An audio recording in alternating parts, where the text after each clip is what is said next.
What's going on, guys? JT43 here, and today I'm going to show you how to put aftermarket or OEM plus floor mats into your 2011 to 2016 Scion TC. Now, these specific floor mats, or if you're doing WeatherTech or anything like that, this is a video specifically designed for the 2011 to 2016 because the 2004 to 2010, it's a completely different design. If you buy these mats for your 2008 Scion TC, it's not going to fit right. So this is just 2011 to 2016 specific tutorial. So before I get into it, I kind of want to show what's going on with the floor mats, and then after I show what's going on, we'll get into the installation. Also, I want to mention, if you do want to pick one of these up for yourself, I'll leave a link in the description down below. So before we actually install them, I kind of want to just take a look at what we got going on here. So I'll just quickly go over everything that should have came with your kit and pretty much what we're going to be doing with it. So I'll go over the mats real quick. So we have the passenger side mat right here. So you can see it's a pretty nice design, but my favorite part about it is it says TC on the side over here. WeatherTech, stuff like that, they're not going to have anything that says TC on it. These are the two rears. So you have the one rear for either the driver's side or the passenger side, and then another rear for same thing, passenger or driver's side. So these are universal. They're not side orientated. And then last but not least, we have the driver's side. So this one has the little locking tabs here so that you can keep the mat in place. It has the Scion TC logo at the top here, and it also has a little TC badge on the side here, and then a little bit of instructions. That's the only thing I don't like about this, is that, you know, you have the nice Scion emblem, you have the nice Scion logo, but then right next to it you have and it pretty much just says do not install in different vehicles, it's only meant for this vehicle, and then it says it in a bunch of different languages. But there's one more thing that I got to go over real quick. So the kit should have came with these in a little plastic bag, and so pretty much what these are is you're gonna have to take your old ones out of your car if you even have them. I mean, these cars are getting kind of old nowadays, and it's like these get ripped up and torn apart all the time. So, but for the kit, I'm gonna have to take my old one out, just get something and pry it up, and then put this new one here. And this actually is what's used for the locking tab. So this will sit underneath here, and then you twist it and it will lock that into place. But that's pretty much everything in the kit. Let's go install it. All right, so now that we see what we're looking at, let's go ahead and go into the installation. So nothing changes. The first part that I'm gonna do is I'm gonna put the passenger mat, which it looks like this, and you can tell because at the front here it says passenger side. So I'm just gonna put this mat into the passenger side. That's the easy part. Pretty much to do that, all I'm gonna do is just, and I don't have my tripod anymore, that shit broke, but what I'm pretty much gonna do is just slide this down here, make sure it's all the way down, and I'm just gonna go ahead and slide it up until it tucks all the way up like that. And so you can see even the little groove for the plastic piece down there is sitting nicely, and that's pretty much it. It's not hard to do this one. If anything, the hard part is going to be to popping off the clips and putting the new ones back in for the locking mechanism. But the other stuff, really simple. You just saw me do it.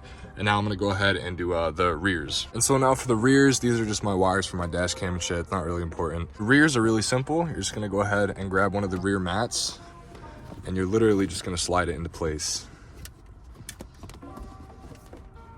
Just like that. And so once that's in, it doesn't cover the whole outline.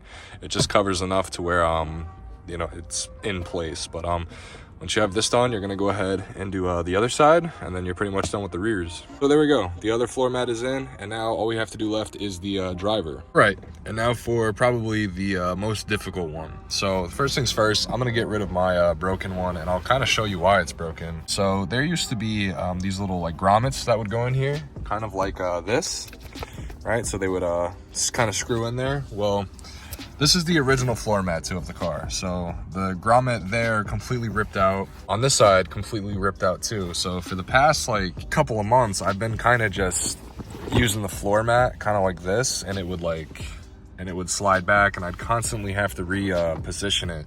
But I'm finally just gonna get rid of it. So this is what it should look like. If you want to vacuum it out, you know, get all this dirt out, you can, but I'm just gonna kind of jump right into it. So what we're gonna have to do first is we're gonna have to take these out. So this one is broken, because if you come over here, this one isn't broken, but I'm still gonna replace it. There's supposed to be a little tab on here that you can twist so that you can lock it into place. And this side is completely broken. You can see the hole, it's completely snapped off. And I'm just gonna replace both of them for the hell of it. So we're gonna need a flathead screwdriver. So what I'm pretty much gonna do is I'm gonna take my flathead screwdriver, I'm gonna get it underneath this little tab right here.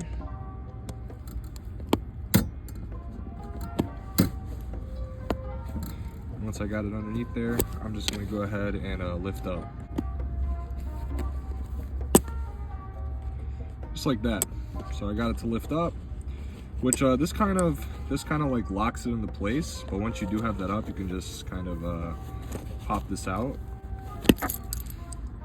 just like that. So you just kind of like pull it out. You're gonna have to use some force to get it out, but once you do have it out, you don't need this anymore, so you can throw this out. And I'm just gonna go ahead and do it to that one real quick. All right, so I got these out. They're all kind of broken now, so I can't even reuse them if I want to, but they were kind of old and brittle anyway, so I'm kind of glad that I'm replacing them. But after you have that done, go ahead and get your new ones, and I'm gonna show you how to pop those back in. So I'll explain it first, and then I'll kind of show what's going on. So pretty much how we took them out is how it's gonna have to go back in. So we're gonna have to shove this bottom piece in first, and then once that bottom piece is in, we're gonna have to close it on top with this piece. What I'm pretty much gonna do is I'm going to pop this in just like that, and then once it is popped in and I can't pull it out anymore, I'm gonna go ahead and push this down and lock it in like that. So once again, real quick, you take your piece, put it into the hole like that, and then you're gonna push down until you hear it pop in and you can't pull it out anymore. And then you're gonna take this top piece and then you're just gonna push it down just like that, and that kind of locks it into place. So once you do have those, you can go ahead and grab your floor mat. I just kind of have my new floor mat loosely on here, and so pretty much you're gonna straighten these out like this, right? And you're gonna have the tab not turn that way, you're gonna have it facing that way. And so what you're gonna do is you're gonna take your mat, and you're gonna line it up just like this. So pretty much you want your grommet to face the same way that the little tab is, so that you can just place it on top like that. And then once it is on top, you can go ahead and twist this so it locks it down. And so this one kind of already fell into place. So once again, it's facing forward like that. I just push this down to where it goes through it, and then I turn the top piece, so now it's locked in. So now it's completely locked in. When I pull on this, it'll pull the whole under rug with it. So that's pretty much how you put in Scion TC floor mats. This video kind of sucked a little bit because I didn't have my tripod. I didn't have anything to hold up my camera, but that is how you install aftermarket / OEM Scion TC specific floor mats. If you did enjoy the video or this helped you out in any other way, please like, comment, subscribe, and I'll see you later.